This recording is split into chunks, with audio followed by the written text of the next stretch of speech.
Hello. जैसा कि आप जानते हैं, हम आपको पढ़ा रहे थे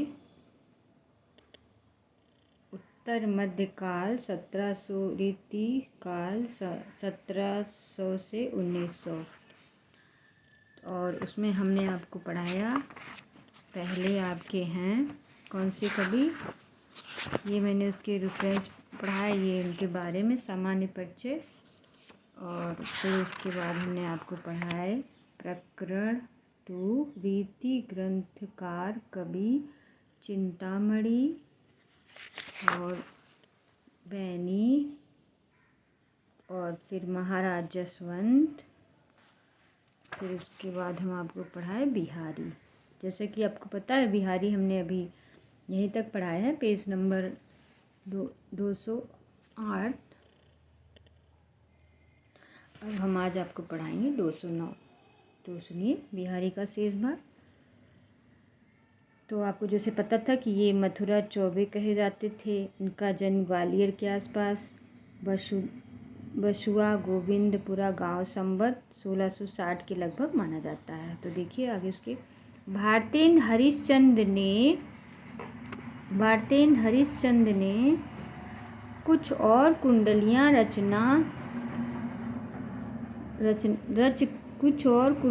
रचकर पूर्ति करनी चाहिए थी, पर अंबिका दत्त व्यास ने अपने बिहार में सब दोहों के भाव को पल्लवित करके रोला छंद लगाया है। तो बिहार किसका है? पंडित अंबिका दत्त व्यास के। तो आ सकता है कि बिहार किसका है? दोहे हैं तो अंबिका दत्त व्यास, पल्लवित भाव थे इसमें किसके? रोला छंद के। ठीक है। पंडित परमानंद ने श्रृंगार सप्तशती किसका है? पंडित परमानंद के नाम से दोहे का संस्कृत अनुवाद किया है। यहाँ तक कि उर्दू शेरों में भी एक अनुवाद थोड़े दिन हुए। बुंदेलखंड के मुंशी देवी प्रसाद प्रियतम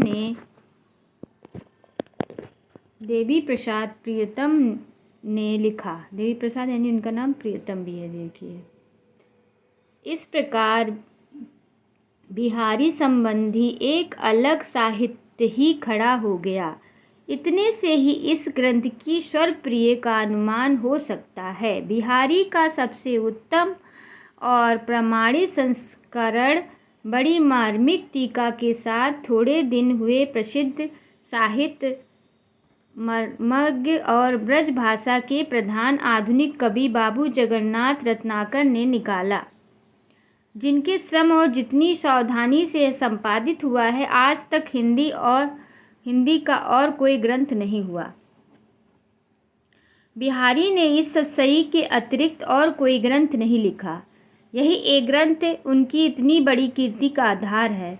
यह बात साहित्य क्षेत्र के सत्य की घोषणा कर रहा है कि किसी कवि या यश उसकी रचनाओं के परिणाम के हिसाब से नहीं होता, गुण के हिसाब से होता है। मुक्तक कविता में जो गुण होना चाहिए वह बिहारी के दोहों में अपने चरम उत्कर्ष को पहुंचा है। इसमें कोई संदेह नहीं कि मुक्तक में संबंध के समान रस की धारा नहीं रहती, जिनमें कथा प्रसंग की परिस्थितियों में अपने को भूल हुआ मानक मग्न हो जाता है और हृदय में एक स्थायी प्रभाव ग्रहण करता है। इसमें तो रस के ऐसे छींटे पड़ते जिससे हृदय कलिका थोड़ी देर के लिए खिल उठती है। यदि प्रबंध काव्य एक विस्तृत वनस्थलीय है तो मुक्तक एक चुना हुआ गुलदस्ता। तो प्रबंध काव्य क्या है? वनस्थलीय, मुक्तक काव्य चुना हुआ गुलदस्ता।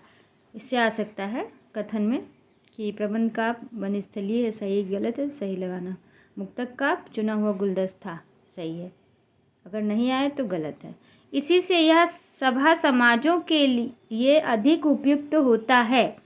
उसमें उपरोक्त अनेक दृश्यों द्वारा संगठित पूर्ण जीवन या उसकी किसी एक पूर्ण अंग प्रदर्शन नहीं होता, बल्कि कोई एक रमणीय खंड दृश्य इस प्रकार सहसा सामने ला दिया जाता है कि पाठक का श्रोता कुछ क्षण के लिए मुग्ध हो जाता है। इसके लिए कवि को मनोरम वस्तुओं और व्यापारों का एक छोटा सा स्तवक कल्पित करके उन्हें अत्यंत संक्षिप्त और सशक्त भाषा में प्रदर्शित करना पड़ता है। अतः जिस कवि में कल्पना की समाहरशक्ति के साथ भाषा का समाहरशक्ति जितनी अधिक होगी, उतनी ही वह मुक्तक की रचना में सफल होगा। यह क्षमता बिहारी के पूर्ण रूप वर्तमान थी।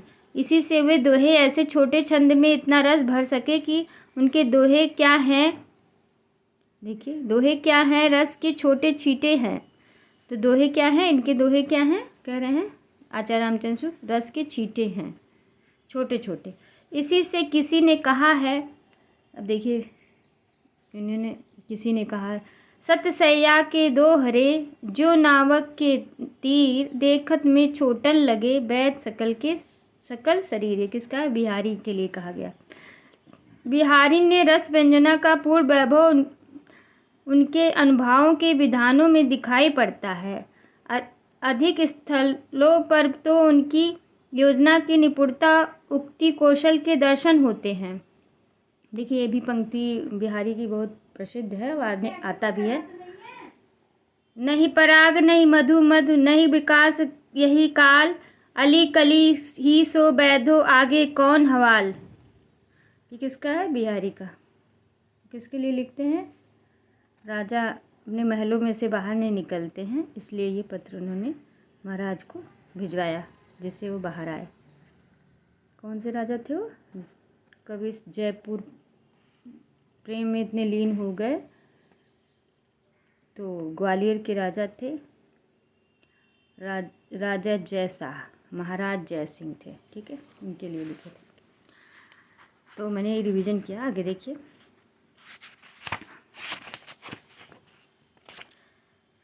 अब बिहारी के रस व्यंजना का पूर्ण वैभव उसके अनुभव के विधान में दिखाई पड़ता है। अधिक स्थलों पर भी इनकी योजना में निपुणता और उक्ति कौशल के दर्शन होते हैं,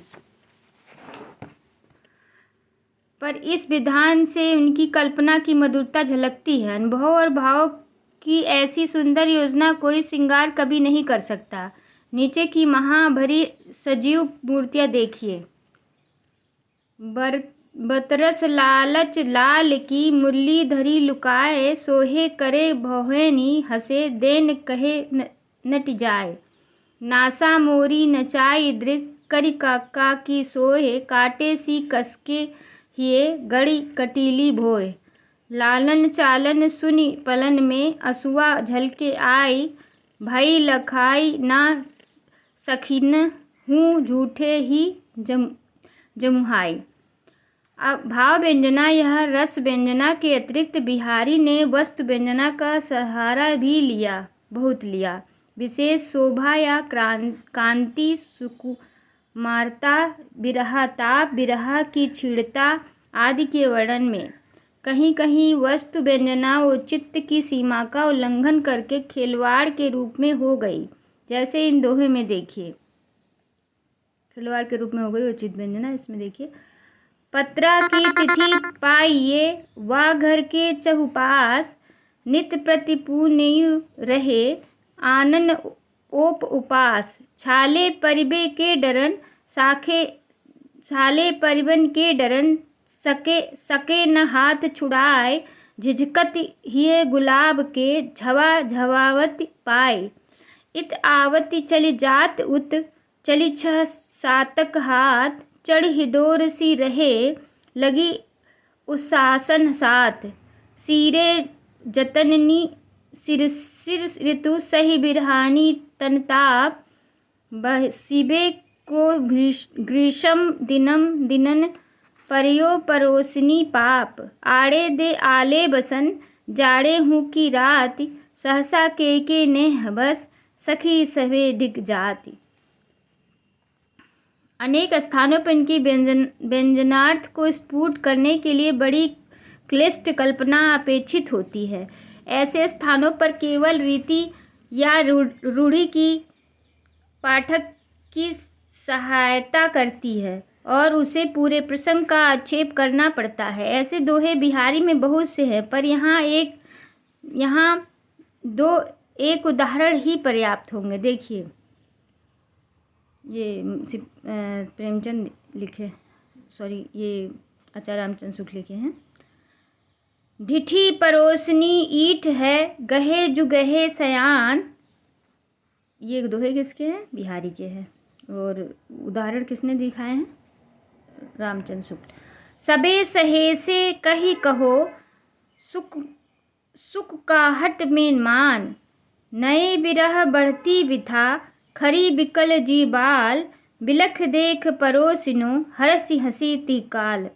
तो नेट में आ भी सकता है, जैसे बिहारी कौन से किसके दोहे हैं या किस किताब से है, तो ये बिहारी के हैं, सतसई के। इन उदाहरणों में, ये उदाहरण किस में दिया है? ये हिंदी साहित्य के इतिहास में इन्होंने सारे संग्रहित किए थे ग्रंथों के। इन उदाहरणों से यह स्पष्ट है कि बिहारी गागर में सागर भरने का जो गुण इतना प्रसिद्ध है कि वह बहुत कुछ रूढ़ी की स्थापना से ही संभव हुआ। इसलिए गागर में सागर भरने का मतलब है थोड़े में बहुत कुछ कहना है। यदि नायिका भेद की प्रथा इतने जोर शोर से ना चल गई होती तो बिहारी इस प्रकार की पहेलियां बुझाने का साहस ना होता। अलंकारों की योजना भी इस कवि ने बड़ी निपुणता से की। किसी किसी दोहे पर कई अलंकार उलझ पड़े, पर उनके कारण कहीं भद्दा पर नहीं आया। असंगति और विरोधाभास के ये मार्मिक और प्रसिद्ध उक्तियां कितनी अनूठी है। दिग अरुझत टूटन कुटुम, जुरत चतुर चितप्रीत। परतिगांठ दुर्जन हिये, दई नई यह रीत। तंत्रिनाद कवित रस सरस, राग रति रंग। अन बूढ़े बूढ़े तिरे, जे बूढ़े सब अंग। तो ये विरोधाभास है, अगर आ जाए इसकी कोई भी पंक्ति तो विरोधाभास है, ठीक है। दो एक जगह व्यंजन अलंकार भी बड़े अच्छे ढंग से हैं। इस दोहे में रूपक व्यंग है, देखिए। कहे चाहसो चुटकी के खरे, उड़े हैं मैन। लाज नवाए तरफ रत, करत खूंद सी नैन। तो कौन सा है व्यंजन? अलंकार व्यंजन है रूपक। श्रृंगार के संचारी भावों की व्यंजना भी ऐसी मर्म स्पर्शी है कि कुछ दोहे सह हृदयों के मुंह से बार बार सुने जाते हैं। इस स्मरण में कैसी गंभीर तन्मयता है। सघन कुंज छाया सुखद, शीतल मंद समीर। मन है जात अजो बहे, वह जामुन के तीर। विशुद्ध काव्य के अतिरिक्त बिहारी ने सूक्तियों को भी बहुत सी कही, जिनमें बहुत से नीति संबंधी सूक्तियों में वर्णन वैचित्र्य या शब्द वैचित्र्य भी प्रधान रहता है। अतः उनमें से कुछ एक ही की गणना असल काव्य में हो सकती है। केवल शब्द वैचित्र्य के लिए बिहारी ने बहुत कम दोहे रचे। कुछ दोहे यहाँ दिए जाते हैं। यद्यपि सुंदर सुघर पुनि, सगुनो दीपक देह। ताऊ प्रकाश करे तीतो, भरिहे जिन्हों सने। कनक कनक ते 100 गुनी मादकता अधिकार। देखिए ये किसका है? बिहारी का। वह खाए बोराय नर, या पाए बोराय। तो यमक अलंकार है, आपको दिखे। तो पर वारो उर्वशी, सुनि राधिका सुजान। तू मोहन के उर्वशी है, उर्वशी समान। तो यद्यपि सुंदर सुघरपुर, सगुन दीपक दे। ताव प्रकाश करे तीतो, भरिये जियो स्नेह। तो ये यमक अलंकार हैं सब उदाहरण। कनक कनक 100 दिन मादकता अधिकाय। वह खाए बोराय है, नर यह पाए बोराय। तो पर वारो उर्वशी, सुनि राधिका सु। तू मोहन उर्वशी है, उर्वशी समान। बिहारी के बहुत से दोहे आर्य सप्तशती और गाथा सप्तशती की छाया लेकर बने हैं। इस बात को पंडित पदम सिंह शर्मा ने विस्तार से दिखाया। यह पर साथ ही उन्होंने यह भी स्पष्ट दिया कि बिहारी के गृहीत भाव को अपनी प्रतिभा के बल से किस प्रकार एक स्वतंत्र और कहीं कहीं अधिक सुंदर रूप दे दिया है। बिहारी के इस भाषा चलती होने पर भी साहित्यिक है। बिहारी की भाषा चलती होने पर भी साहित्यिक है। वाक्य रचना व्यवस्थित है, और वाक्य रचना क्या है? व्यवस्थित है। और शब्दों की रूप शब्दों के रूप का व्यवहार एक निश्चित प्रणाली है, यह बात बहुत कम कवियों में पाई जाती है। ब्रज भाषा के कवियों में शब्दों को तोड़ मरोड़ विकृत करने की आदत बहुत में पाई जाती है। भूषण और देव ने शब्दों का बहुत अंगभंग किया और कहीं कहीं गलत शब्दों का व्यवहार किया। बिहारी की भाषा इस दोनों से भी अधिक कुछ मुक्त है। दो एक स्थान पर ही स्मरण के लिए समर काके ऐसे कुछ विकृत रूप मिलते हैं जो यह भी नहीं जानते कि क्रांति को संक्रमण अपसंक्रोन भी कहते हैं। अच्छ साफ के अर्थ में संस्कृत शब्द है। रोज रुलाई के अर्थ में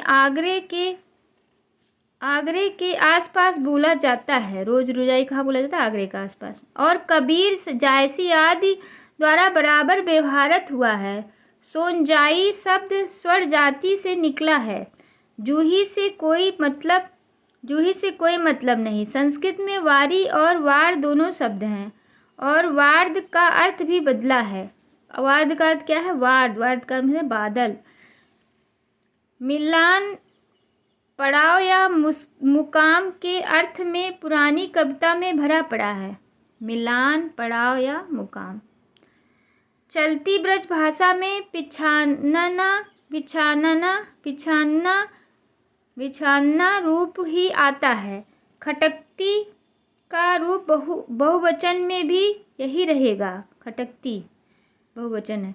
यदि 50 शब्द उनकी समझ में ना आए तो बेचारे बिहारी का क्या दोष। बिहारी ने यद्यपि लक्षण ग्रंथ के रूप में अपनी सतसई नहीं लिखी, पर नखशिख नायिका भेद 60 ऋतु के अंतर्गत उनके सब श्रृंगार दोहे आ जाते हैं और कई टीकाकारों ने दोहे को इस प्रकार के साहित्य क्रम के साथ रखा भी है जैसे कि कहा जा चुका है। दोहे के बनाते समय बिहारी का ध्यान लक्षणों पर अवश्य था, इसलिए हमने बिहारी को रीति काल के फुटकर कवियों में न रखा, उक्त काल के प्रतिनिधि कवियों में ही रखा है। बिहारी की कीर्ति का मूल्य जो बहुत अधिक आंका गया, उसे अधिकतर रचना की बारीकी या काव्यांगों के सूक्ष्म विन्यास की निपुणता की ओर ही मुख्यतः दृष्टि रखने वाले परखियों के पक्ष में समझना चाहिए। उनके पक्षों से समझना चाहिए जो किसी हाथी दांत के टुकड़े पर महीनों बेल बूटे देख घंटों वाह किया करते हैं, पर जो हृदय अंतरस्थल पर मार्मिक प्रभाव चाहते हैं, किसी भाव के स्वच्छंद निर्मल धारा में कुछ देर अपना मन मग्न रखना चाहते हैं, उनका संतोष बिहारी से नहीं हो सकता। बिहारी का काव्य हृदय में किसी ऐसी लय या संगीत का संचार नहीं करता जिसकी स्वर धारा कुछ काल तक गूंजती रहे। यदि घुले हुए भावों का अभ्यंतर प्रभाव बिहारी में होता तो वे एक दोहे पर ही संतोष न करते। मार्मिक प्रभाव का विचार करें तो देव और पद्माकर के कवित सवैया ऐसा गूंजने वाला प्रभाव बिहारी के दोहे का नहीं पड़ता। दूसरी बात यह है कि भाव का बहुत उत्कृष्ट और उदात्त स्वरूप बिहारी में नहीं मिलता। कविता उनकी सिंगारी है, पर प्रेम की उच्च भूमि पर नहीं पहुंचती, नीचे ही रह जाती है। अच्छा, तो इस तरह से बिहारी खत्म हुआ। अब हम अगले कवि पे आते हैं, 5वां मंडन। देखिए, ये जौनपुर बुंदेलखंड के रहने वाले थे और संवत 1716 में राजा मंगल सिंह के दरबार में वर्तमान में थे। इनके फुटकल कवित सवैया बहुत सुने जाते हैं, पर कोई ग्रंथ अब तक प्रकाशित नहीं हुआ। पुस्तकों की खोज में इनके 5 ग्रंथों का पता लगा है।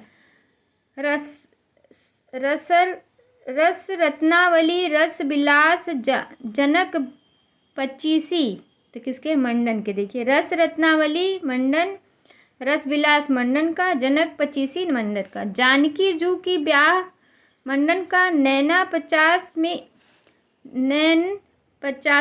में इनके कवित सवैया बराबर मिलते हैं। नैना 50 किसका है? मंडन का। जे जे सुखद दुखद अब तेतई कभी मंडन बिछुरत जदुपति, यह पद भी इनका मिलता है। इससे जान पड़ता है कि कुछ पद इन्होंने रचे थे। जो पद इनके मिलते हैं उनमें से ये बहुत सरस कल्पना के भाव कभी जान पड़ते हैं। भाषा इनकी बड़ी स्वाभाविक चलती और व्यंजनापूर्ण होती थी। उसमें और कवियों का शब्द आडंबर नहीं दिखाई पड़ता। यह सवैया देखिए। अली हो तो गई जामुन जल को, सो कहाँ कहो वीर विपत्ति परी। गहराए के कारी घटा, उनई इतने में गागरी शीस धरी। रपटो पग घाट चढ़ायो, ना गायो कभी मंडन है के बिहालगिरी। चिवहु नंद के बारो, अरिगही पाह गरीब की ठाड़ी करी।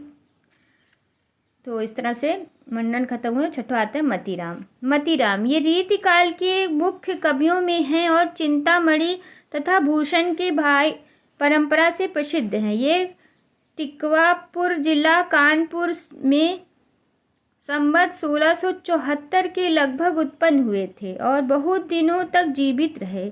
ये बूंदी के महाराज भाव सिंह के यहाँ बहुत काल तक रहे और उन्हीं के आश्रम में अपना ललित ललाम नामक अलंकार ग्रंथ संवत 1716 में, तो ललित ललाम किसका है? मतीराम का, और 1745 के बीच किसी समय बनाया। इनका छंदसार नामक पिंगल ग्रंथ महाराज शंभुनाथ सोलंकी को समर्पित है। इनका कौन सा पिंगल? छंदसार नामक। इनका परम मनोहर ग्रंथ रसराज, इनका मनोहर ग्रंथ कौन सा है? मतीराम का रसराज, किसी को समर्पित नहीं। इनके अतिरिक्त इनके 2 ग्रंथ और हैं। साहित्यसार किसके हैं? मतीराम के, और लक्षण श्रृंगार मतीराम के। बिहारी सतसई के ढंग पर इन्होंने एक मतीराम सतसई भी बनाई जो हिंदी पुस्तकों की खोज में मिली। इसके दोहे सरसता में बिहारी के दोहे के समान ही हैं। मतीराम की रचना की सबसे बड़ी विशेषता यह है कि उनकी सरलता अत्यंत स्वाभाविक है। ना तो उनमें भाव की कृत्रिमता है, ना भाषा की। भाषा शब्द आडंबर से सर्वथा मुक्त, केवल अनुप्रास के चमत्कार के लिए असक्त शब्दों की भर्ती कहीं नहीं है। असक्त शब्दों की भर्ती कहीं नहीं है। जितने शब्द और वाक्य हैं वे सब भाव व्यंजना से ही प्रयुक्त हैं। रीति ग्रंथ वाले कवियों में इस प्रकार के स्वच्छंद चलती और स्वाभाविक भाषा कम कवियों में मिलती है, पर कहीं कहीं पर अनुप्रास के जाल में बेहतर जकड़ी पाई जाती है। सारांश यह है कि मतीराम की सी रसनिधि और सर्वदा पूर्ण भाषा रीति का अनुसरण करने वाले में बहुत ही कम मिलती है। भाषा के ही समान मतीराम के ना तो भाव कृत्रिम है और ना ही उनके व्यंजन व्यापार और चेष्टाएं हैं। तो नमस्कार, आगे कल आशा कर रहे हैं आप इससे लाभ उठाएंगे अपनी परीक्षाओं में।